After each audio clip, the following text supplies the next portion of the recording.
Mein Name ist Jule Weber, ich bin Lyrikerin und freie Rednerin. Ja, ich arbeite als Künstlerin mit Sprache, mit dem geschriebenen, aber auch dem gesprochenen Wort. Und manchmal geht das so Hand in Hand, weil ich zum einen viel in Richtung Spoken Word schreibe, also Texte, die auf Bühnen präsentiert werden und dadurch, dass sie laut gesprochen werden, auch einfach nochmal so eine andere Tiefe und eine andere Wahrnehmungsform einfach, ja, eine andere Darbietungsform auch kriegen. Ich schreibe aber auch einfach fürs Papier im Schwerpunkt Lyrik.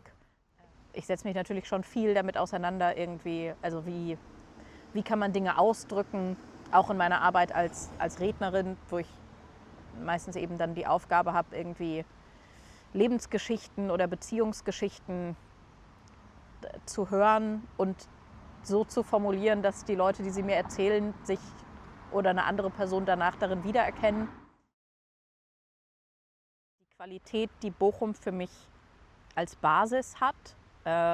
Ich lebe hier mit meiner Familie, ich bin aber beruflich auch viel unterwegs. Das heißt, ich bin auf zum Beispiel gute Anbindung ans Schienennetz der Deutschen Bahn angewiesen. Das ist ein eigenes Thema, dafür kann Bochum aber nichts, wenn das nicht gut funktioniert. Grundsätzlich ist die Anbindung, in der Theorie ist die Anbindung sehr gut. Das funktioniert nicht immer 100%, aber nein, und das aber für mich ist einfach total wichtig, ja, eine gute Basis zu haben für mein Zuhause, für mein Familienleben, für die Zeit, die ich nicht beruflich unterwegs bin, sondern eben von zu Hause aus arbeite. Und da finde ich Bochum einfach sehr gut drin.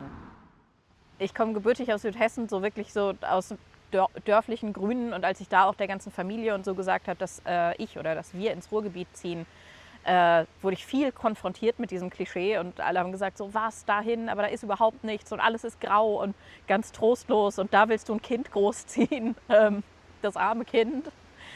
Aber das sind Sachen, also natürlich sieht man die an manchen Ecken noch einfach, hey, aber für mich eigentlich fast so historisch betrachtet, so wie, weiß ich nicht, dort wo ich groß geworden bin, sieht man an allen Ecken und Enden noch, dass die Römer irgendwann mal da waren. Das haben wir uns in der Schulzeit angeguckt.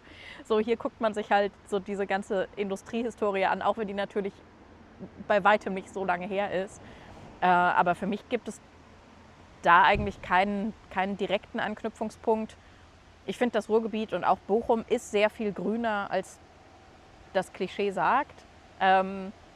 Ich mag Bochum als Stadt auch, weil man überall sehr viel Himmel sieht, weil Bochum keine hohe Stadt ist an keiner Stelle. Und das macht, finde ich, für mich zumindest das Gefühl von große Stadt sehr viel leichter und sehr viel weniger.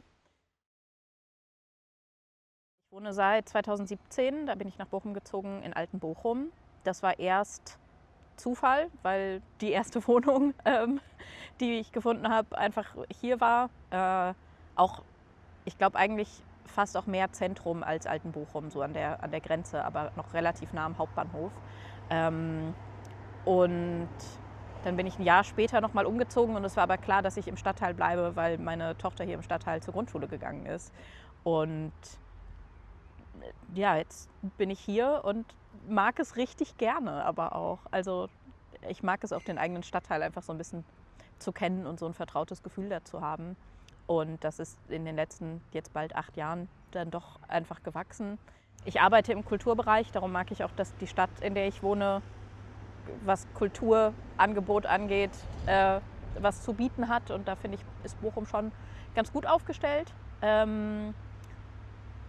Also mit, weiß ich nicht, den Kinos, die es gibt und dem Schauspielhaus und Konzerthaus auch.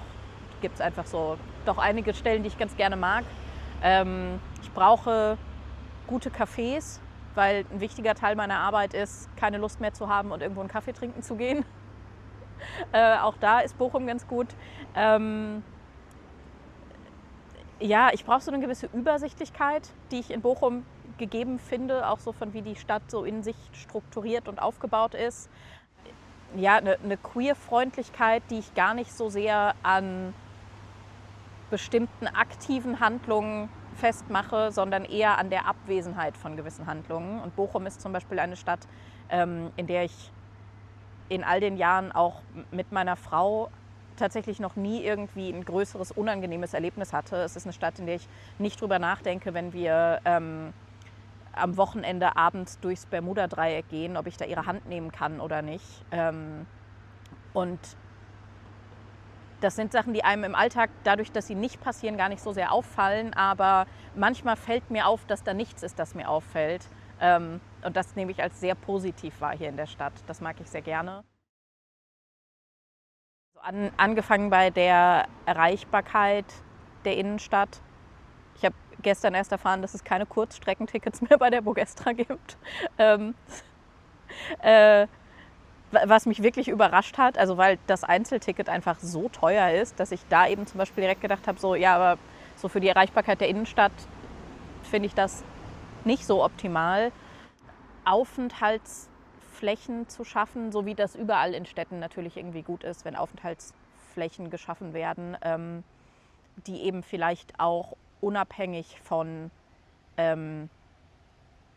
Geld ausgeben nutzbar sind, weil ich glaube, dass es dann trotzdem die Leute dorthin ziehen würde, was potenziell auch die Leute in dort angesiedelte Geschäfte bringen würde. Aber ich glaube, wenn es einfach mehr zugängliche Sitzgelegenheiten geben würde, vielleicht mit ein bisschen Schatten, mit ein bisschen Grün,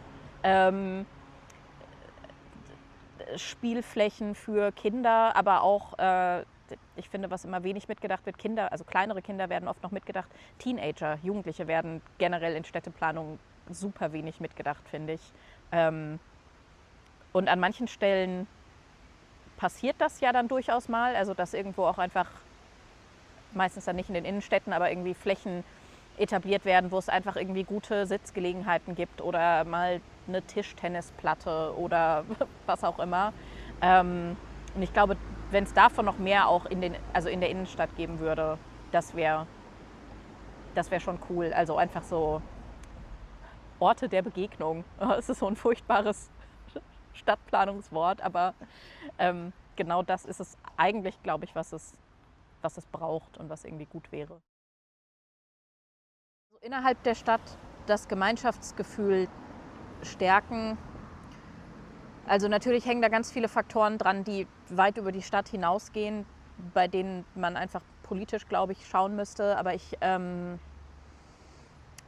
glaube schon, dass das, was da helfen könnte, noch mehr Schwerpunkt darauf wäre, also Begegnung und Miteinander zu fördern, dahingehend, dass es einfach die Räume und die Orte dafür gibt. Also ich finde das immer total schön, auch wenn es irgendwelche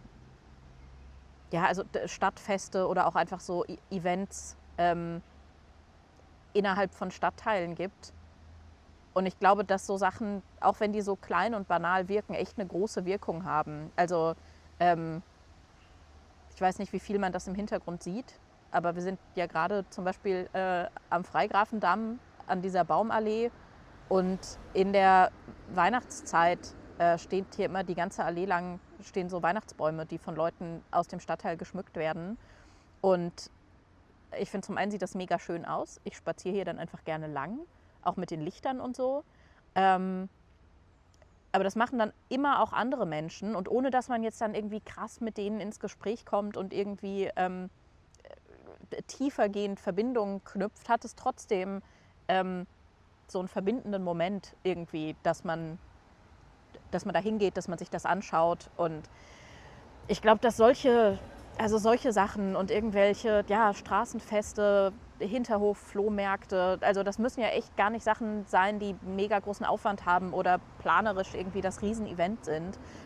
Ich glaube auch, dass so diese kleineren Sachen da tatsächlich auch mehr machen als irgendwie große Events wie Bochum Total oder so, ohne dass ich jetzt Bochum Total schlecht reden möchte. Aber ich glaube, so für das Miteinander einfach Möglichkeiten zu schaffen und Angebote zu schaffen, bei dem die Leute dann auch ins Gespräch kommen miteinander. Weil ich habe eigentlich den Eindruck, dass man die Schwierigkeiten, die es da momentan gesellschaftlich gibt, ganz viel runterbrechen kann eben auf so eine Vereinzelung, die auch einfach passiert, eben weil die Leute finanzielle Sorgen haben, weil sie ja nicht diese glückliche Sorglosigkeit, diese Unbeschwertheit haben, sondern ganz viel das Gefühl haben, sie müssen nach sich gucken und gar nicht mehr den Raum haben können, auch irgendwie nach rechts und links zu gucken und da eine Offenheit zu haben. Ich glaube, und das ist natürlich eine steile These als Person, die mit Sprache arbeitet, aber dass Sprache gar keine so große Bedeutung in diesem Miteinander hat, wie dann zum Teil getan wird. Also schon, aber also Sprache ist halt so viel vielfältiger als nur das gesprochene Wort und die Kommunikation. Und ich habe natürlich die Zahlen nicht im Kopf, aber es gibt ja auch also Studien dazu, wie viel es bei Kommunikation tatsächlich um den Inhalt geht, dessen, was gesagt wird, und wie viel um die Körperhaltung dabei, den Tonfall, die Mimik, die Gestik, diese ganzen Sachen. Und natürlich ist es für ein tiefergehendes Miteinander voll gut, wenn man auch irgendwie eine gemeinsame Sprache hat und sich über Sachen verständigen kann. Aber so fürs Erste passiert ja einfach schon total viel, wenn, weiß ich nicht, man sich im Supermarkt mal anlächelt. So, also wenn man sich überhaupt dann irgendwie mal anschaut. Also es gibt ja so viele Situationen, in denen man irgendwie mit Menschen aufeinander trifft. Keine Ahnung, man setzt sich irgendwie zu jemandem auf den freien Platz nebendran in der Straßenbahn oder eben, keine Ahnung, beim Einkaufen ist man sich kurz mit den Einkaufswegen in der Quere oder so. Und miteinander entsteht ja dann häufig schon wirklich einfach in einem kurzen Blick oder in einer kurzen Geste oder irgendwie einer kleinen Sache. Und ich glaube, dass man das so wirklich im Allerkleinsten denken kann und dann über so immer größere Kreise. Also weiß ich nicht, wie ist mein Kontakt zu den anderen Menschen, die mit mir im Haus wohnen. So, ich habe jetzt keine langen Gespräche mit denen, aber so den kleinen Kindern, die im Haus wohnen, winken, wenn man sie sieht, ist Kommunikation und macht was. Also und macht was für ein Miteinander. Und ich glaube, das kann man dann größer fassen auf so die Leute, die in der gleichen Straße wohnen oder eben ja, im gleichen Viertel wohnen. Und ich glaube, wenn da alle einfach ein bisschen mehr machen würden für Kommunikation und so alleine schon so kleine Kommunikationskreise ziehen würden, wie die dann wieder überlappen würden und sich verbinden würden, könnte so viel machen.